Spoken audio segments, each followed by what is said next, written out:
Liberation party ఆధ్వర్యంలో నందికొట్కూరు పట్టణంలోని నీలి శికారిపేటలో CPM party ML liberation party బృందం మరి మహిళా సంఘం పరిశీలించడం జరుగుతూ ఉంది. ప్రధానంగా నందికొట్కూరు మున్సిపాలిటీ పట్టణం ఏర్పాటై దాదాపు ఇప్పటికీ 2 పర్యాయాలు చైర్మన్ పదవి మరి ఆ రకంగా కూడా ఎన్నికైనటువంటి పరిస్థితి మనం గమనిస్తూ ఉన్నాం. మున్సిపాలిటీ ఏర్పాటైన తర్వాత మరి మున్సిపాలిటీ అంటే అభివృద్ధి అయితేనే మున్సిపాలిటీలు ఏర్పాటు చేస్తారు. అలాంటిది ఈరోజు నందికొట్కూరు పట్టణంలో ప్రధానంగా ఇక్కడ కోర్టు ఉంటుంది, మరి మెయిన్ సెంటర్.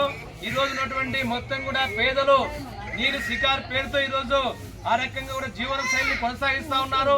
గతంలో ఈ నీటి శికారుల వృత్తి మరి వేటాడేటువంటి వృత్తి, ఎక్కడో చిన్న చిన్న జంతువులను ఆ రకంగా వేటాడి కుటుంబాన్ని పోషించుకునే పరిస్థితి ఆ రోజుల్లో ఉండేటువంటి పరిస్థితి.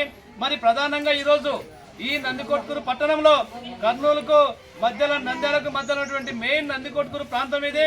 మరి 2 ఉమ్మడి జిల్లాలకు కానీ నంద్యాల జిల్లా ఏర్పాటైనా కానీ ఏ మాత్రం కూడా నీటి శికారిపేట ఎక్కడ కూడా అభివృద్ధికి నోచుకోలేదని చెప్పేసి ఈరోజు మేము ఆవేదన వ్యక్తం చేస్తా ఉన్నాం. ఇప్పుడే ఉదయం తిరుగుతా ఉన్నాం, ఎక్కడ చూసినా చిన్న పిల్లలు కనీసం ఈరోజు భారతదేశం ఎక్కడో పోతుందని చెప్తా ఉన్నారు, అభివృద్ధి చెందుతుందన్నారు. నిజంగా ఇక్కడ ఈ పేదలను చూస్తే వాళ్ళ నివాస ప్రాంతాల్లో మనం గమనిస్తే ఎక్కడ కూడా కనీసం ఒక 10 నిమిషాలు ఇక్కడ ఉండేటువంటి పరిస్థితి లేని పరిస్థితి మనకు కనపడతా ఉంది. మరి నిజంగా ఎక్కడో ముంబై పెద్ద పెద్ద ఢిల్లీ నగరాలు ఉన్నటువంటి మురికి ప్రాంతాలుగా ఉండేటువంటి వాతావరణం ఇక్కడ కనపడతా ఉంది. నిజంగా ఈ రోజు ఉన్నటువంటి జిల్లా కలెక్టర్లు గాని, ఈ జిల్లా మంత్రులు గాని, ఎమ్మెల్యేలు గాని, ఎంపీలు గాని వాస్తవమైనటువంటి పరిస్థితిని గమనించాలని చెప్పేసి కూడా మేము కోరుతా ఉన్నాం. ఎందుకంటే కేవలం ఒక్క సారాయితోనే ఈరోజు జీవనం అని చెప్పేటువంటి వాళ్ళ పైన దోపిడీ చేసేటువంటి విధంగా పోలీస్ ఎక్సైజ్ అధికారులు ఇండ్ల పైన వచ్చి కేసులు పెట్టి కేసులు రాయడం తప్ప నిజంగా ఈ కుటుంబాలను ఏ రకంగా అభివృద్ధిలోకి తీసుకుపోవాలన్నటువంటి ఒక్క ఆఫీసర్ కూడా ఆలోచన చేయడం లేదు. ఈ రోజు ఈ జిల్లా ఎస్పీ గారు మేము కోరుతా ఉన్నాం, అయ్యా ఎస్పీ గారు మీరు ఆలోచించండి. గతంలో అనేక మంది కూడా ఎస్పీ గారు వచ్చారు, ఇక్కడ దాడులు చేశారు, సారాయిని మాన్పిస్తున్నారు, సంతోషమే. అయితే మహిళల పైన అమాయకుల పైన కేసులు పెడతా ఉన్నారు. కేసులు సమస్యలకు పరిష్కారం అవుతుందా, వృత్తి మారుతుందా అంటే కేసులో పరిష్కారం కాదు. అందుకొరకే మేము ఈరోజు ప్రభుత్వ అధికారులను, ప్రభుత్వ ప్రజాప్రతినిధులను, ఈ జిల్లా కలెక్టర్ గారిని, ఇక్కడ ఉన్నటువంటి స్థానిక ఎంఆర్ఓ గారిని మేము కోరుతా ఉన్నాం, అయ్యా మీరు ఎంఆర్ఓ గారు, మెజిస్ట్రేట్ గారు ఒక్కసారి మీ ఆఫీస్ కార్యాలయంలో ఫ్యాన్ల కింద కాదు ఈ నీటి శికారిపేటలో చూడండి, ఎందుకు వీళ్ళకి వివక్షత చూస్తా ఉన్నారు. ఇంతకాలం స్వాతంత్రం వచ్చి 75 సంవత్సరాలు కావస్తున్నా నేటికి సారాయి కేసులు పెట్టడమే తప్ప ఈ కేసులు లేకుండా వాళ్ళలో జీవన శైలి మార్పు ఏ రకంగా చేయటువంటిది ఈ ప్రభుత్వ విధానం చేయడం లేదు. అందుకొరకే స్థానిక ఎమ్మెల్యే గారిని మేము కోరుతా ఉన్నాం, అయ్యా ఎమ్మెల్యే గారు ఒక్కసారి మీరు పరిశీలించండి. గతంలో ఎమ్మెల్యేలు ఎవరు కూడా ఇక్కడికి రాలేదు. ఈ రోజు మా ఎమ్మెల్యే గారు జయసూరి గారు మేము అడుగుతున్నాం, ఎంపీ శబరమ్మ గారు పార్లమెంట్ లో మంచి పేరు సంపాదించుకున్నారు, ఒక్కసారి మీరు ఆలోచించండి. గతంలో బైరెడ్డి రాజశేఖర రెడ్డి గారు మాజీ ఎమ్మెల్యేగా ఉన్నప్పుడు ఈ ప్రాంతం ఇక్కడ అభివృద్ధి అయింది. మరి ఇప్పుడు ఆ రకంగా మీరు చొరవ తీసుకుని స్థానికంగా ఉన్నటువంటి నీటి శిఖార్లకు సంబంధించి రోజు చాలా బాధలు ఉన్నాయి. ఎక్కడ చూసినా రోడ్లు లేవు, మంచినీళ్ళు లేవు, కనీసం ఇల్లు శాంక్షన్ అయితే అనుబంధ పత్రం ఇవ్వడానికి ఎంఆర్ఓ గారు నిరాకరిస్తా ఉన్నారు. మొన్ననే మేము ధర్నా చేశాం, ఇక్కడ పట్టణంలో 29 వార్డులో పేదవాళ్లకు ఈ రోజు పొజిషన్ సర్టిఫికేట్ ఇవ్వని చెప్తున్నాం. ఇక్కడ నిలబడినాం,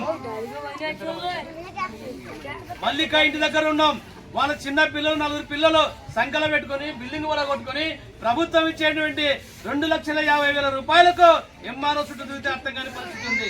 హౌసింగ్ అధికారులేమో అనుబంధం ఇవ్వమని చెప్పి చెప్తున్నారు, వాళ్ళేమో శాంక్షన్ లెటర్ ఇచ్చారు. ఎవరిని అడగాలి? దీని పొజిషన్ ఎక్కడి నుంచి వస్తుంది? ఇది మున్సిపాలిటీ గ్రామనేత్తము అనుభవం కింద ఉండేటువంటి వాళ్ళకి ఈ రోజు ప్రభుత్వము 2,50,000 రూపాయలు ఇస్తా ఉంటుంది. ఇక్కడే సిమెంట్ దించారు, సిమెంట్ ధరలు పెరిగినాయి, ఇనుము ధర పెరిగింది, గౌండ్ ధరలు పెరిగినాయి. మరి ధరలకు అనుగుణంగా 2,50,000 రూపాయలు కాదు 5 లక్షల రూపాయలు ఇవ్వాలి. ఎన్నికల్లో ముఖ్యమంత్రి గారు హామీ ఇచ్చారు. ఈ హామీ ఏమైతా ఉంది? కేవలం కేంద్రం 1,50,000 ఇస్తే రాష్ట్ర ప్రభుత్వం 1,00,000 రూపాయలు ఇస్తుంది. మరి ఇది ఏ మూల సరిపోతుంది? అందుకే పెరిగే ధరలకు అనుగుణంగా 5 లక్షల రూపాయలు ఇవ్వాలని చెప్పేసి మేము డిమాండ్ చేస్తా ఉన్నాం. తక్షణమే ఇక్కడ ఉన్నటువంటి ఎమ్మెల్యే గారు, ఎంపీ గారు పార్లమెంట్ లో సమావేశాల్లో ఉన్నారు. వచ్చిన తర్వాత మనం అందరం కూడా ఎంపీ గారిని కలుద్దాం, ఎమ్మెల్యే గారిని కలుద్దాం.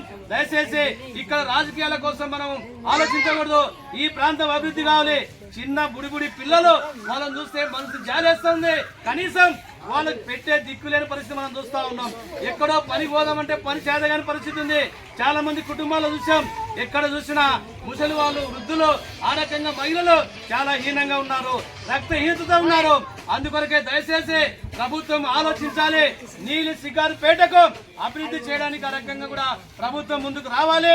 ఇక్కడ మంచి నీళ్లు గాని, ఆ రకంగా రోడ్లు గాని, ఆ రకంగా వసతులు కల్పించి తక్షణమే అభివృద్ధి చేయాలని చెప్పేసి మేము డిమాండ్ చేస్తా ఉన్నాం. అదే విధంగా చాలా మంది పేదవాళ్ళు ఉన్నారు, వాళ్ళకు వయసులో పెద్దవాళ్ళు ఉన్నారు. వాళ్ళందరికీ కూడా రేషన్ కార్డులో వయసు రాపించుకొని రాక వయసు 60 ఏళ్ళున్న దాంట్లో 50 ఏళ్ళ పరిస్థితి మనకు కనపడతా ఉంది. అందుకొరకే మీ అందరూ కూడా మేము కోరుతా ఉన్నాం. ఇప్పుడే మనకు ఎన్నికలు రాలేదు. మీరు రేపు ఎన్నికల్లో ఎవరొచ్చినా మనకి ఇక్కడ అభివృద్ధి చేయాలి. దాన్ని ఆ రకంగా కూడా మనం అడుగుదాం. తక్షణమే మున్సిపల్ కమిషనర్ గారు కూడా ఒక వినతి పత్రం ఇద్దాం. దయచేసి మీరందరూ కూడా ప్రభుత్వం అనేక రకాల సంక్షేమ పథకాలు ఇస్తా ఉంది, సబ్సిడీ లోన్లు ఇస్తా ఉంది. దీన్ని మనం ఇక్కడ పిల్లలకు, చదువుకునేటువంటి వాళ్లకు, మహిళలకు ఆ రకంగా అవకాశాల కోసం కూడా మనమందరం కూడా ప్రభుత్వం పైన అడగడానికి ప్రయత్నం చేద్దాం. అందుకొరకే ఈ రోజు మేము సిపిఎం లిబరేషన్ పార్టీగా ఇక్కడ పరిశీలించడానికి వచ్చినాం. చాలా ఘోరంగా ఉంది పరిస్థితి. అందుకొరకే మేము ఈ రోజు ప్రభుత్వానికి విన్నవిస్తాం. మీరందరూ కూడా దయచేసి ఆ రకమైనటువంటి మన హక్కుల కోసం, ఇక్కడ అభివృద్ధి కోసం కూడా మన రాజకీయాలకు అతీతంగా ఐక్యంగా ఉండి పోరాటం చేసి సాధించుకోవాలని చెప్పి తెలియజేస్తూ, నా పేరు Pikkili Venkateswarlu, CPM liberation party జిల్లా కార్యదర్శి. నాతో పాటు మహిళా జిల్లా నాయకులు బీబీ గారు, మండల కార్యదర్శి కాటపోగు స్వామన్నం, మరియు స్థానికులు మధు గారు, మరియు మిగతా మహిళలందరూ కూడా ఈ కార్యక్రమంలో పాల్గొన్నారు. Hey!